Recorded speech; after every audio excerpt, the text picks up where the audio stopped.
All right, let's dive right in. Today, we're talking about a genuine revolution in biology. It's something that's forcing us to rethink, well, pretty much everything we thought we knew about life, health, and aging itself.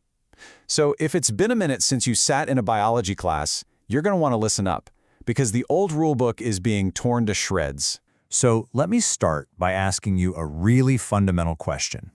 Is your destiny, your health, how you age, is that all locked in the moment you're born?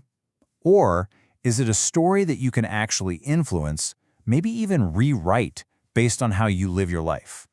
That's the core idea we're going to unpack today. Okay, first up, let's tackle this old idea that our DNA is some kind of fixed blueprint for our lives.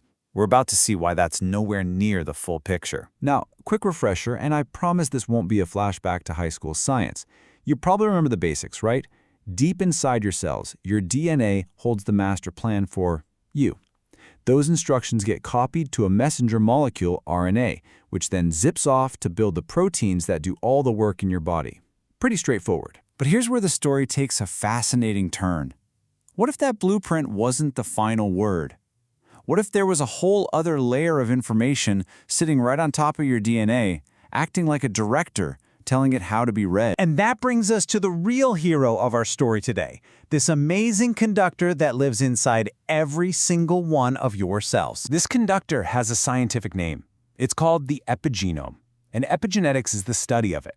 Basically, these are changes that don't mess with your actual DNA code. The letters aren't changing, but they control which genes get turned on or off, and how loud their volume is. Think of them as software that runs on your DNA hardware. And this idea solves a really cool puzzle. Think about this for a second. The cells in your muscles and the cells in your liver have the exact same DNA. The blueprint is identical. So how in the world do they end up looking and acting so completely different? The answer is that beautiful analogy, the cellular orchestra. Your DNA, your genes, they're all the instruments. The violins, the drums, the horns. But the epigenome is the conductor. It's the one telling the violins to play this part and the drums to stay quiet. That's how one group of cells becomes a liver and another becomes muscle, all while reading from the exact same sheet of music. But, what happens when the conductor starts to get a little sloppy? Over time, the music can get disorganized. It can become noise.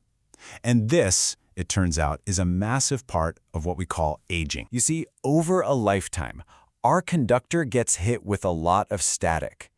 Things like constant stress, what we eat, toxins in our environment, low-grade inflammation. All this stuff is like noise in the concert hall. It makes it harder for the conductor to give clear instructions, and the whole system starts to get messy. And the result of that mess? Well, it's cellular chaos. Cells start to forget what they're supposed to be. Really important protective genes get switched off by mistake, while harmful ones get turned way up. I mean, it can get so scrambled that, for instance, a gene that's supposed to be active in your liver might suddenly turn on inside a brain cell. That's a profound loss of order. And here it is. This is the big idea.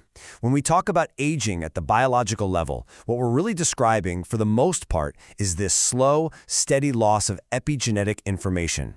It's our cells forgetting the song they're supposed to be playing. But here's where the story gets even wilder. It turns out, this music doesn't just affect one person's life.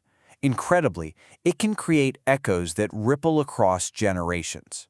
A really powerful and tragic example of this comes from the Dutch hunger winter in World War II. There was a terrible famine, and babies who were in the womb during that extreme stress had their epigenomes marked by the experience. Decades later, as adults, these same people had much higher rates of heart disease and metabolic problems. The environment of their mothers left a molecular scar on them that lasted their entire lives. So, this is all fascinating science, but it leads us to the most crucial part of this whole explainer. So what? What can we actually do with this knowledge? How do we use it to rewrite what aging means? Well, this discovery demands a totally new way of looking at health. Traditional medicine often thinks in black and white. You're either healthy or you're sick. But the epigenetic view sees health as a spectrum of how well your cells are functioning. So the goal isn't to just wait until you're sick and then treat the symptoms. The goal is to actively keep your cells functioning at a high level for as long as possible. And honestly, that changes everything. It means we can finally move from a reactive model, just treating sickness, to a truly proactive one, where we're focused on preserving wellness right down at the cellular level. It's a complete paradigm shift. And that leaves us right here. The future of aging is no longer something that just happens to us. It's an active pursuit. It's a biological story that we are, for the very first time, learning how to write ourselves. The big question is no longer just how long we can live. It's about how well we can live.